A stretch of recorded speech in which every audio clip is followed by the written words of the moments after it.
Hi everyone, it's Tim with Broken Dice, bringing you a quick little channel update. Got some more levy troops done for my Persian army. Uh, War Games Atlantic miniatures. Did a lot of P3 paint. Well, not so much P3, more Vallejo on these because I'm literally running out of my P3 paints.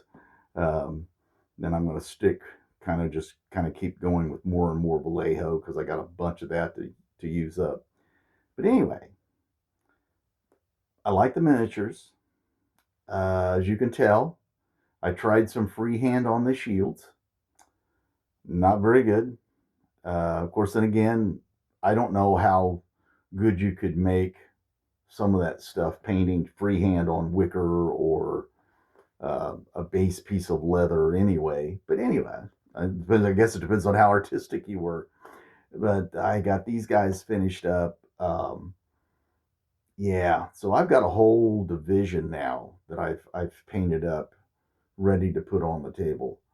Uh, I've still got two more units of the War Games Atlantic miniatures to do before I delve into my actual Victrix Persians.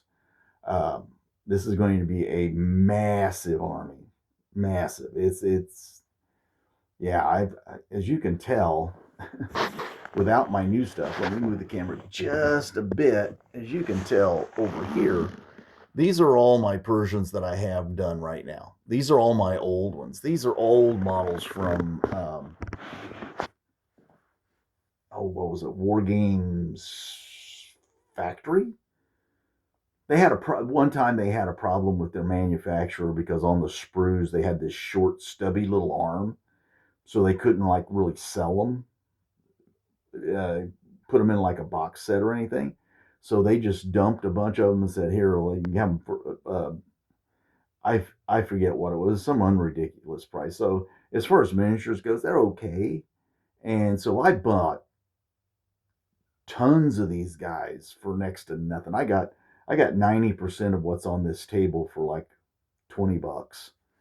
And so that was pretty good. Um, Again, they're not the greatest sculpts in the world, obviously. But still very, very passable, very usable. I knew need to do a little bit of some repainting on some miniatures out here. I'm just not really thrilled with the way they look, but needless to say, that may or may not happen because I have a very large project ahead of me. Very large project. Yeah, I got a whole box full of those bags from Victrix waiting on me to get started. Okay, so we've got these guys. And if you look behind them, there's some terrain pieces. But those terrain pieces are not for the tabletop. They could be for the tabletop if you wanted to, but they're really not. What I'm doing these for, I'm using these terrain bases from Litco Graphics, this company in the same state that I live in, but they do a lot of bases and all kinds of game paraphernalia and stuff that you can buy from them. I bought from them a lot. And I got these, and so these are going to be 3D pieces to put on a campaign map, and they're going to be magnetized. So I can set my map up way down there at the end of the table. And you can see it's got some magnets on it right now. I've been testing out putting different things on those magnets to see what kind of weight they'll hold before they begin to slide down. So for the most part, I want that to be up at the end of the table so it can be part of the game where you can look at it. Okay, we're up here, we're doing this here, and then where do we go from this position? I want that sort of information available for the gaming experience.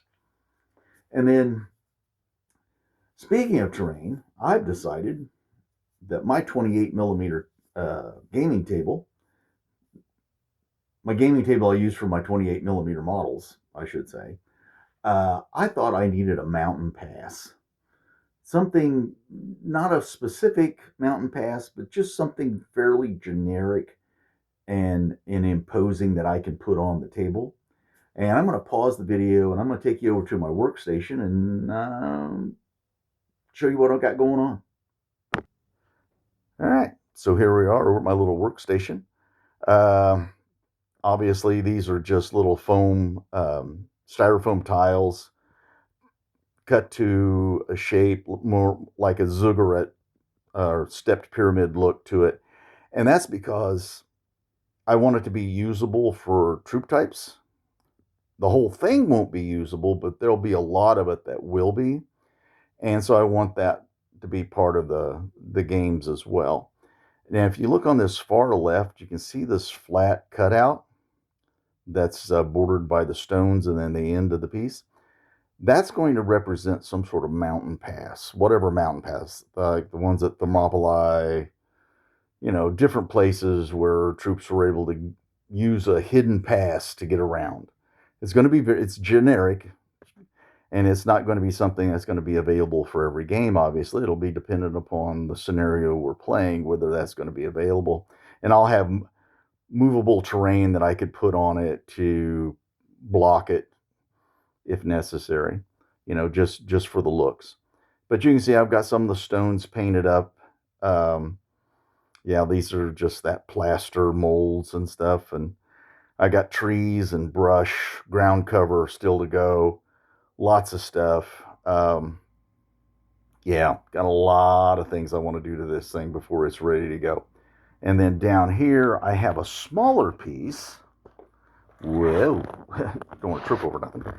This piece right here, it's a little smaller, but it's going to be much more confined and have a lot more ground cover on it, a lot of more trees and brush and all that kind of stuff. So very little of it is going to be able to be occupied, especially uh, down lower. There may be some more open space on that second tier from the top. Maybe I'm thinking about maybe blocking some of that off too, to where only the lower levels will be of any value tactically for the table. I don't know. It's still things I'm thinking about, but yeah, I've got some of the rocks painted up. Still got to do some highlighting, little dry brush work, pick out the top pieces, and yeah, I'm got a lot of, what do they say? We've got a lot of irons in the fire, Yeah, got a lot of things going on. But that brings us to the end of this video. I hope all your projects are going well. Uh, I got a lot to do. I got to get back to work.